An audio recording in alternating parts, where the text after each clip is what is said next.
ராசியை பொறுத்த வரைக்கும் கத்தி போய் வாழு வந்ததுக்கு டும் டும் டும் கதை தான். ஏன்னா ஜென்மசனி அப்படிங்கிற ஒரு மோசமான காலகட்டத்தை நீங்க கடந்துட்டீங்க. இதே காலகட்டத்தில் ஜென்மத்தில் ராகு வந்து உட்காந்துருக்கார். சனி இங்கிட்டு போனாரு, ராகு இங்கிட்டு வந்துட்டாரு. அப்போ உருப்படியா அடுத்த 2 வருஷத்துக்கு எதுவுமே நடக்காதா அப்படின்னு நீங்க யோசிக்கலாம். ஆனா அதை பத்தி கவலைப்பட வேண்டியதில்லை. ஏன்னா ராகு ஜென்மராசிக்குள்ளேயே இருந்தாலும் குரு ராசிக்கு 5ஆம் இடத்துல, அதாவது பஞ்சம குரு, கெஞ்சினாலும் கிடைக்காத பஞ்சம குருவா இருந்துகிட்டு ராசிக்குள்ள இருக்கிற ராகுவையும் பார்த்து புனிதப்படுத்துறாருங்கிறதால அடுத்த 2 வருஷம் உருப்படியா ஏதாவது நடக்குமா அப்படின்னு யோசிச்சு பாத்தீங்கன்னா நிறைய முயற்சிகள்ல நீங்க வெற்றி அடையக்கூடிய வாய்ப்பு இருக்கு. அது என்னன்னு பார்த்தோம்னா, என்ன காரணம் அப்படின்னு பாத்தீங்கன்னா, 7.5 சனி அப்படிங்கறதுல விரய சனி 2.5 வருஷம் அப்படிங்கறத கடந்துட்டீங்க. படாத பாடுபட்டிருப்பீங்க.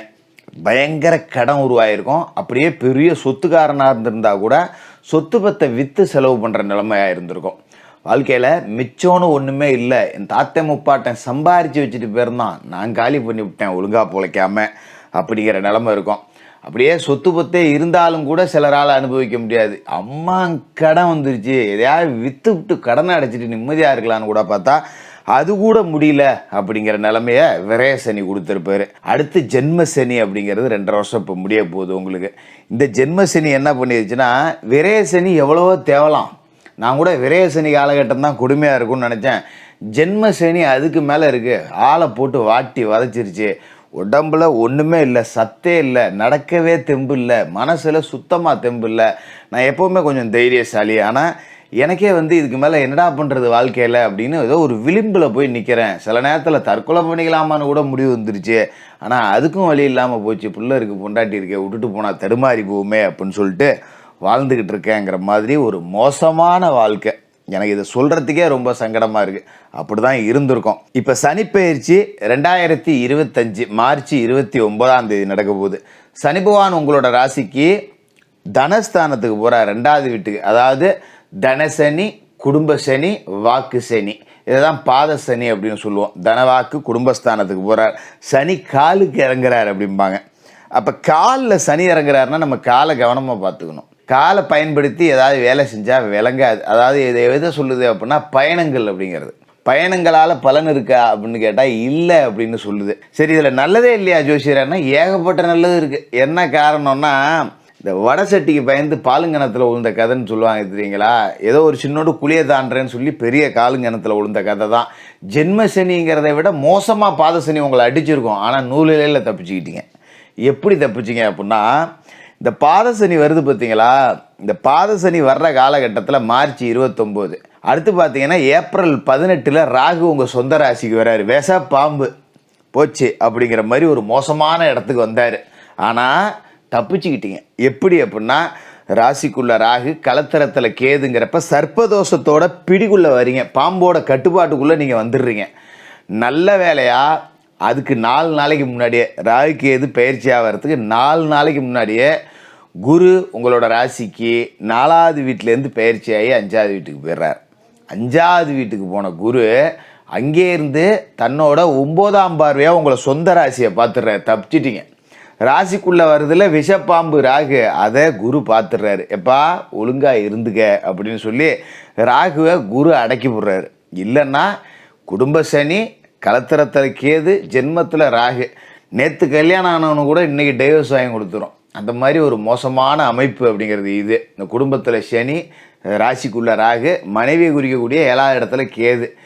ஒத்துமைங்கிறது கொஞ்சம் கூட இருக்காது. 2 அப்போ 2 கலண்டா அப்பம்பாங்க பார்த்தீங்களா? அடி தடி, போலீஸ் ஸ்டேஷனுக்கு போகிறேன், டைவர்ஸ் வாங்குறேன், கோர்ட்டுக்கு போகிறேன்னு நாசம் பண்ணியிருக்கோம். நல்ல வேலையாக தப்பிச்சுக்கிட்டீங்க. சரி, போனதை விட்டுடுவோம். வர்றதில் ஒரு ஆபத்துலேருந்து நீங்கள் நீங்கி விட்டீங்க. சரி, இப்போ பொழப்பு ஏதாவது ஓடுமா? கடன் ஏதாவது அடைக்கலாமா? ஏதாவது வாழ்க்கையில் உருப்பிடுவோமா, உருப்பிட மாட்டோமா? சுருக்கமாக சொல்லுங்கள் ஜோசியரை அப்படின்னு தான் கும்பராசிக்காரர்களோட மனநிலையே இருக்கும். ஏன்னா பட்ட கஷ்டம்லாம் தெரிஞ்ச தானே ஜோசியரை, அதை என்னத்தை நீங்கள் திரும்ப திரும்ப சொல்லி வேதனை நின்றீங்க அப்படிங்கிற மாதிரி தான் உங்களுக்கு இருக்கும். ஏன்னா கஷ்டப்பட்டது நீங்கள் தானே. எதுக்காக இதை நாம் சொல்லிடுறோன்னா, இதெல்லாம் நடந்தது உண்மை தானே. அப்போ இதுக்கு மேலே நடக்க போகிறதும் உண்மை தான். கொஞ்சம் பொறுமையாக கேளுங்க. அதாவது சனி 2க்கு வராரு அப்படின்னா கடைசி கழுவடை அப்படின்னு சொல்லுவோம். இதை சனியே கொடுப்பார். சனி யார் அப்படின்னா ராசிக்கு அதிபதி, விரயஸ்தானத்துக்கு அதிபதி. அவர் தனவாக்கு குடும்பஸ்தானத்தில் வரார். அப்படிங்கிறப்ப பேச்சை வச்சு தொழில் செய்கிறீங்க பார்த்தீங்களா? பேச்சை மூலதனமாக கொண்டு தொழில் செய்கிறவங்க, பயங்கர காசு சம்பாதிக்கலாம். அதில் எந்த மாற்றமும் இல்லை. சனி போகிற போக்கில் வாரி கொடுத்துட்டு தான் போவார். அதில் எந்த மாற்றமும் இல்லை, நீங்கள் கவலைப்பட வேண்டியதில்லை. இந்த சனி பயிற்சி ஆகி 2025 மாறிச்சா, அதுலேருந்து ஒரு 48 நாளை கணக்கில் வச்சுக்காதீங்க, விட்டுருங்க. ஏன்னா ஜூன் மாதத்துலேருந்து உங்களுக்கு காசு பணம் எங்கேருந்து வரும்னு தெரியாது. 4 மூலையிலேருந்தும் காசு பணம் வரும். கடன் எல்லாத்தையும் அடைக்கலாம். உங்களால் நம்ப முடியாது. இப்போ சொன்னால் என்ன வைவீங்க நீங்கள், அட எங்கே ஜோசியார் இன்றைக்கி வேற ஏங்க விளையாட்டுக்கு பேசிகிட்றீங்களா அப்படிங்கிற மாதிரி. ஜூன் மாதத்துலேருந்து பல வழியிலையும் பணம் வந்து பையிருப்போம்.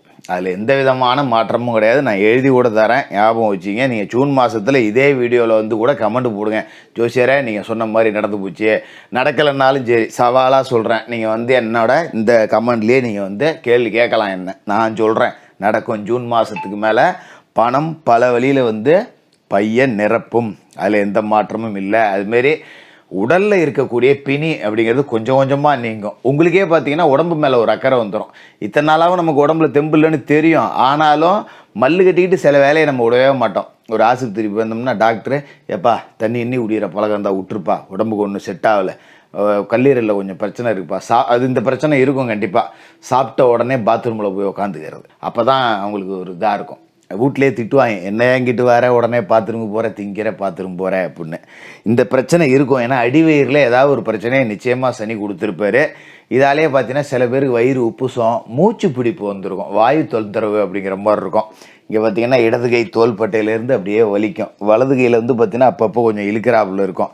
சில பேர் என்ன நினைப்பாங்க, ஐயோ நமக்கு ஏதாவது ஹார்ட் அட்டாக் வர போதா அப்படின்னு சொல்லிட்டு ஃபோனை எடுத்து நோண்டி பார்ப்பாங்க, அறிகுறி ஏதாவது இருக்கா அப்படின்னு கூகுளில் போட்டு தேடி பார்க்குறது.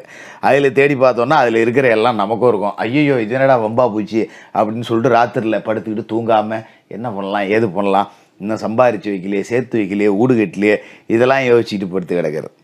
இதெல்லாம் இனிமேல் இருக்காது, கவலைப்பட வேண்டியதில்லை. தேக ஆரோக்கியத்தில் இருந்த பிரச்சனை நீங்கி ஒரு சக்தி கிடைக்கிறத நீங்கள் உணர்வீங்க. அதுக்கு மேலே சனி உங்களுக்கு கொஞ்சம் கொஞ்சமாக பணம் கொடுப்பார். இந்த 5 வருஷமாக பட்ட பாட்டுக்கு கொஞ்சம் பலனும் கொடுப்பார். சனியோட பார்வை அப்படிங்கிறதுக்கு பலன் இருக்குது. சனி வந்து உங்களோட ராசிக்கு 4, 8, 11 இந்த 3 வீட்டையும் பார்க்குறார். 4வது வீடுங்கிறது சுகஸ்தானம். தாயாருக்கு உடல் ஆரோக்கியத்தில் கவனமாக இருக்கணும். அதுமாரி உங்கள் சொந்த தேக ஆரோக்கியத்தில் சின்ன சின்ன பிரச்சனை வரும், பயப்பட வேண்டியதில்லை. ராசிக்கு 8வது வீடு, இந்த நிம்மதியான தூக்கம் வரும்னு சொன்னோம் பார்த்தீங்களா, அந்த இடத்துல சனி பார்க்குறாரு. நீங்கள் வந்து நேர்மையாக செயல்பட்டீங்கன்னா நிம்மதியாக தூங்கலாம். அதில் எந்த விதமான மாற்றமும் கிடையாது. ராசிக்கு 11ஆம் வீட்டை சனி பார்க்குறாரு அப்படிங்கிறப்ப கொஞ்சம் வருமானம் அப்படிங்கிறது நிலை இல்லாமல் இருக்கும். திடீர்னு 10 ரூபா வரும், திடீர்னு 10 ரூபா வராது. அப்போ வர்றப்ப நாம் கொஞ்சம் சேர்த்து வச்சுக்கணும். நான் பெரிய ஜமீன்தார் அப்படின்னு இருக்கிற காசை அப்படியே வாரி விட்டுட்டு இறஞ்சோம்னா கடன் வாங்கிட்டு தான் குந்திருக்கணும். அதனால் கையில் காசு வரும்போது கை பணத்தை கொஞ்சம் எண்ணி எண்ணி செலவு பண்ணுங்க. ஜென்மத்தில் ராகு வராரு, கலத்திரத்தில் கேது வராரு. ராக வந்து குரு பார்த்து புனிதப்படுத்திடுறாரு. அப்படிங்கிறதால ராகு வந்து பெருசாக உங்களை எந்த விதமான பாதிப்பும் கொடுக்க மாட்டார். அதை பற்றி கவலைப்பட வேண்டியதில்லை. யாராவது சொன்னால் கூட இல்லை ராகு மேலே குரு பார்வை விழுவுது, ஒன்றும் ஆகாது அப்படின்னு நீங்கள் எடுத்து சொல்லுங்கள்.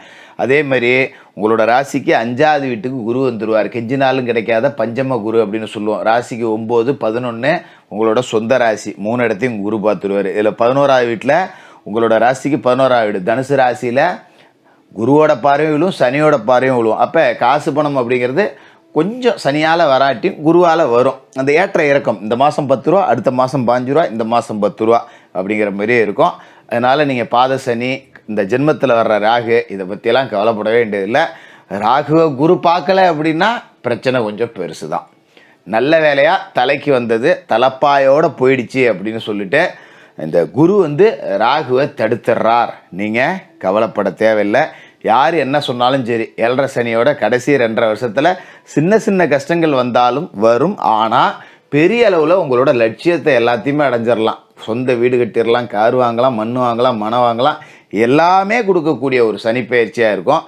சனிக்கிழமையில் சனி பகவானுக்கு எள்ளு விளக்கு, செவ்வாய்க்கிழமை ராகுகால நேரத்தில் துர்க்கை அம்மனுக்கு எலுமிச்சை விளக்கு, சாலையோரத்தில் வசிக்கக்கூடிய வீடு இல்லாதவங்க, கைகால் முடியாத மாற்றுத்திறனாளிகள், பார்வையற்றவர்கள், இவர்களுக்கு உங்களால் முடிஞ்ச உதவிகள் செய்யுங்க. இந்த சனி பயிற்சி நல்லாயிருக்கும். கும்பராசிக்காரர்களுக்கு வாழ்த்துக்கள்.